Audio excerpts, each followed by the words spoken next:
The night pressed heavily against the sleek black BMW, wrapping it in silence broken only by the occasional whisper of wind weaving through the towering pines.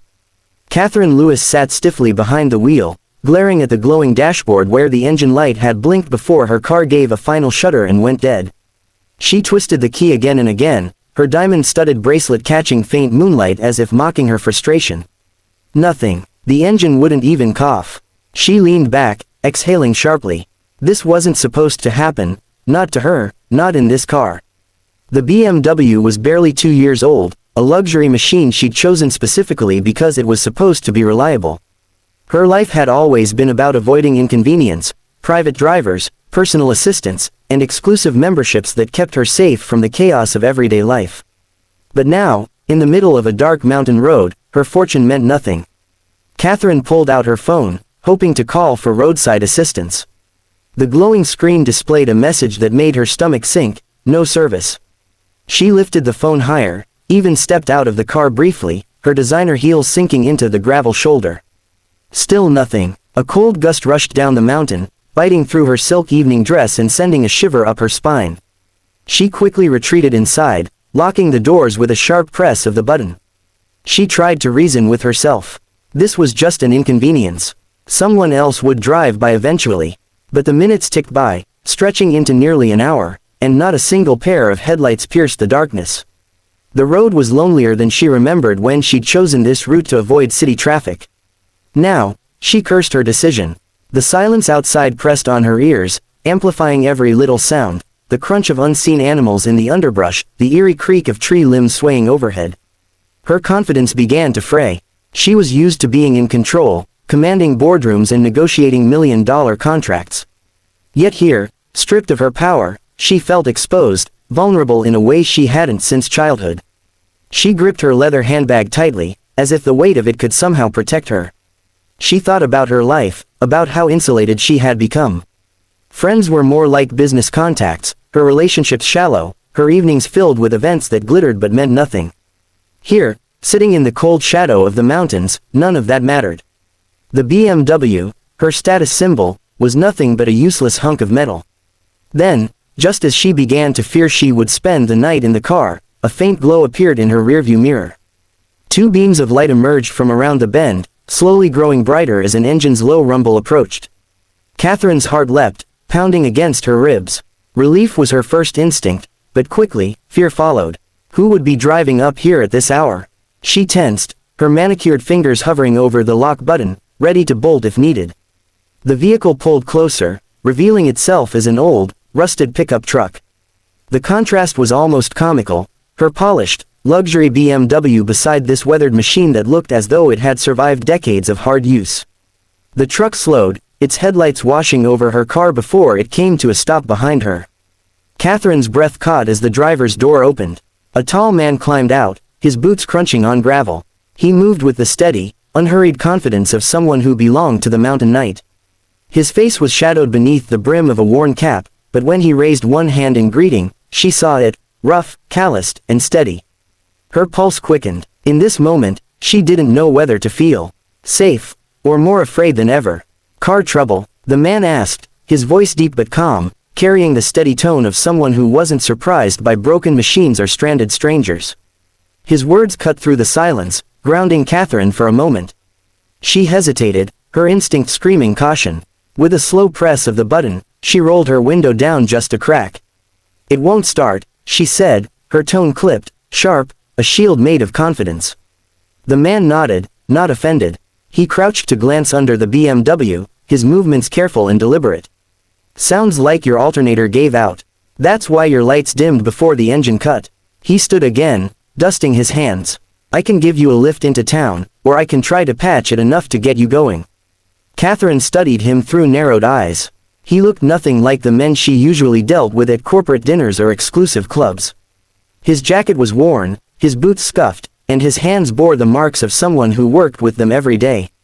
Yet, there was something in his eyes, steady, unhurried, almost kind, that unsettled her more than the darkness had. I suppose you can look at it," she finally said. Her pride wanted to refuse, but the hopeless reality of her situation left her little choice. "Name's Daniel," he offered, as if to build a fragile bridge of trust. Without waiting for permission, he strode to his truck, pulled out a battered toolbox, and returned with the quiet confidence of someone who'd done this many times. Catherine climbed reluctantly out of her car, shivering as the cold mountain air wrapped around her silk dress. She hugged her arms tightly, feeling absurd in her gala attire beside a man kneeling in the gravel with a wrench in hand. Her heels clicked uselessly against the rocks as she tried to find a spot to stand. "You know," Daniel said with a half-smile as he pried open the hood, "city folks put all their trust in fancy machines but forget the basics. A car's like a living thing, it'll tell you when something's wrong if you listen." Catherine raised an eyebrow, her instinctive retort caught in her throat. Instead, she found herself watching him work. His movements were precise, practiced, almost graceful in their efficiency. He didn't complain about the cold or the dirt. He didn't ask what she did for a living or why she was there. He simply focused on the task, humming softly under his breath. After a while, he glanced up. "So, what brings you out here this late?" Catherine hesitated. "A charity gala," she said finally. "I took the mountain road to avoid traffic." Daniel chuckled, the sound warm and easy. Fancy party clothes don't exactly mix with back roads. For the first time that night, Catherine laughed, the sound surprising her. It was small, unpolished, but real. She couldn't remember the last time someone had spoken to her without calculation or expectation. An hour slipped by in conversation. She learned he ran a small auto shop in town, splitting his time between fixing cars and caring for his widowed mother. He wasn't wealthy, but his voice carried pride when he spoke of his work. Catherine found herself listening intently, drawn to his groundedness in a way she couldn't explain. Finally, with a few firm turns of a wrench and a makeshift adjustment, Daniel closed the hood. "Try it now." Catherine slid back into her seat, turned the key, and nearly gasped as the BMW roared to life. Relief flooded her chest. She looked up at Daniel, disbelief softening into gratitude. "How much do I owe you?" she asked quickly, reaching for her wallet. Daniel shook his head. "Nothing. Just glad to help. Not everything in life needs a price tag." The words struck her harder than she expected. For a moment, she sat silently, watching him return to his truck. It had been years since someone had done something for her without wanting anything in return. As his taillights flickered, preparing to drive away, Catherine felt an ache she didn't understand. Something inside her told her this night was not meant to end so simply. Catherine sat in her BMW, the engine purring softly beneath her. The mountain air, now tinged with a gentle mist, wrapped around the car like a reminder of how close she had come to being stranded. She watched Daniel's truck in her rearview mirror, waiting for him to drive away, but something stopped her from leaving. She felt a strange pull, an unfamiliar longing that went beyond gratitude. She wanted to see him again, to speak to him, to somehow hold on to the warmth of his calm presence. "Wait," she called, stepping out into the gravel once more. Daniel turned, leaning casually against the side of his truck. Catherine felt an unexpected nervousness, the kind she hadn't experienced in years. Can I at least buy you dinner sometime?" she asked, fumbling slightly as her words stumbled out. Daniel raised an eyebrow, a slow smile spreading across his face. "If you promise not to wear those heels on a mountain road again," he replied, his voice carrying that same gentle humor. Catherine laughed, realizing how strange and real this moment felt compared to the polished events and formal interactions she was used to. The following week, Catherine made the drive back into the small mountain town. The towering pines no longer seemed threatening but welcoming, as if they knew she was returning for more than just another encounter. She found Daniel in his modest workshop, sleeves rolled up, hands coated with grease, focused on an old Ford. He looked up when she arrived, a spark of recognition lighting his eyes. She brought food, and together they ate atop the hood of a car, laughter spilling easily between them. They talked about simple things, family, dreams, the quiet beauty of the mountains, and Catherine realized how rare and liberating it was to converse without pretense. Here, she wasn't Catherine Lewis the CEO, she was just Catherine, listening and laughing beside someone who didn't care about her wealth.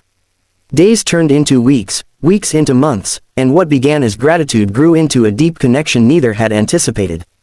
Daniel showed her the beauty in simplicity, the strength in humility, and the quiet power of selfless kindness.